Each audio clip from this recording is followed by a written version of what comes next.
Up to this point, we have talked a lot about the importance of the individual development plan. So now let's talk more about specifics. How do you create this plan, and what does it include? The very first part of an IDP is to identify your top strengths. Your strengths make you unique. They distinguish you from other employees and help you succeed in your role. Strengths and competencies come in many forms, including skills, behaviors, and knowledge. Defining these for yourself can be tricky. While IDPs aren't the same as performance reviews or one-on-ones, the feedback within these reviews can be a good starting point. Look through self, manager, and peer feedback from reviews. Are there any trends and consistent themes?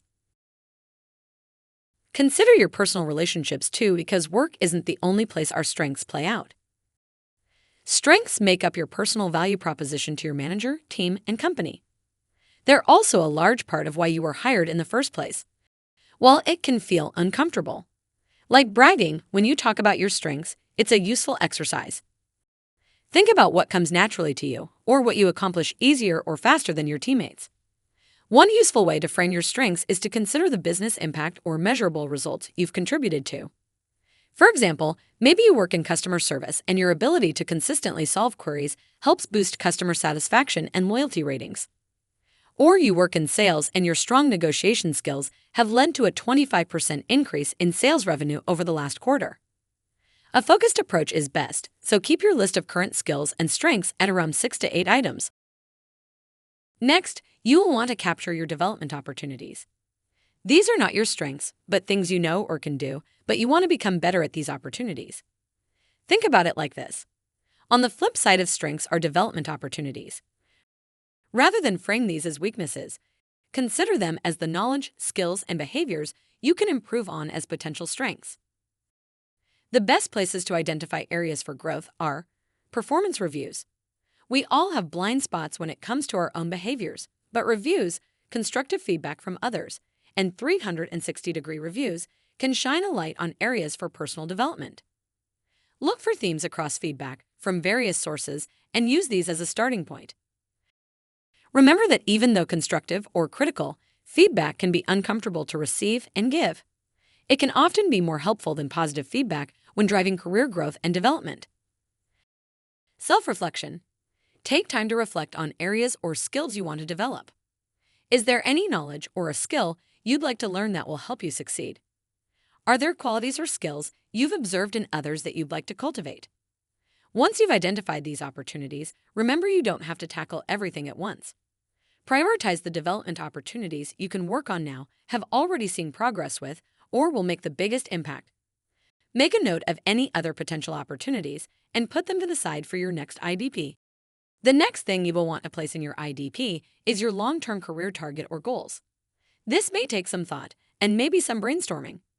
The biggest question you will want to answer is, where do I want to be in my career or personal life in 5, maybe 10 years?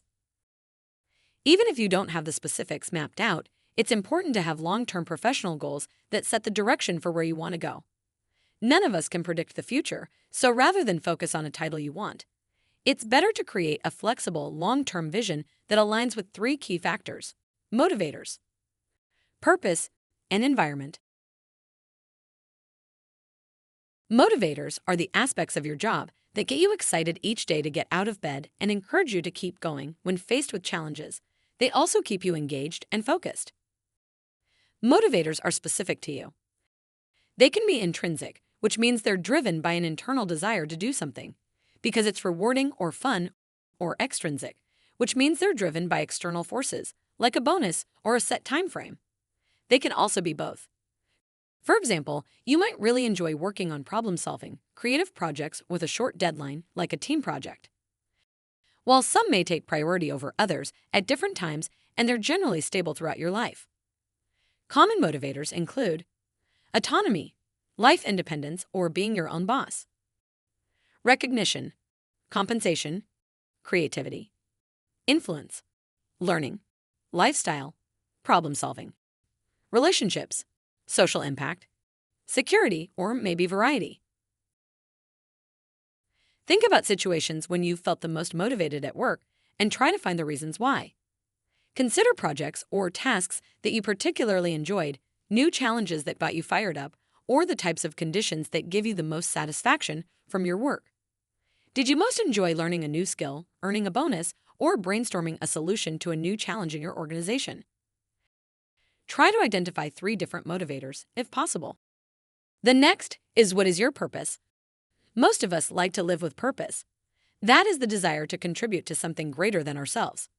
Think about what drives you and makes you feel most fulfilled, not just at work, but in life.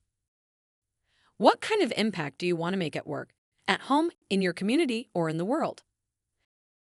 Are there any themes or patterns you can identify? Now, let's think about your environment. The organization you work for can be a place where you thrive or simply survive. A large part of this comes down to culture. A positive organizational culture, where everyone is supported to do their best work, is a winning combination for employees and the company. Consider if the organization you're working with has this kind of culture. Do the values of the company you work for align with your own? Does it prioritize belonging, promote accountability at all levels, and do leaders follow through on what they say they're going to? How does your organization respond to feedback and new ideas? How does this environment impact your experience at work? Now that your long-term career vision is in place, it's time to make the short-term action plan that will get you there. Whatever your long-term goals, these shorter-term steps will help determine your course. The good thing about short-term career paths is that there can be many routes to your long-term destination. And whichever one you choose now, you can always choose another later if you change your mind. The reason you set your long-term career vision first is to provide you with a North Star. Think of your short-term plan as the navigational set points along the way that help you get there. That way, if and when circumstances and plans change, you know you're still heading in the right direction. First, make a list of all the possible short-term opportunities. When you do this, cast a wide net. This could include options and goals that focus on the following: within your team, within the organization, outside the organization, or even outside your current role or industry. Next, consider any constraints and development areas that could affect your progress towards these opportunities. This could include things like motivators, strengths, or resources.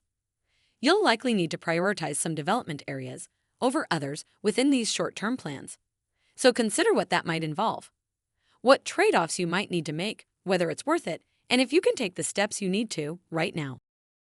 Now your long-term career plan, your North Star, and short-term navigational checkpoints are set. It's time to figure out what actionable steps are needed to execute your plan. Identify and then break down goals into smaller, step-by-step tasks that can be tackled either individually or a few at a time.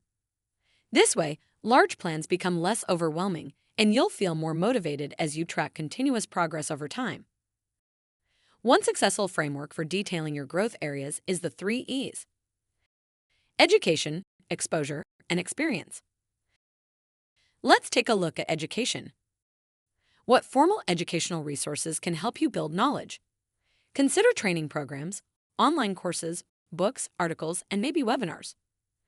There are countless resources online for every area of interest, so focus on the ones that will make the best use of your time.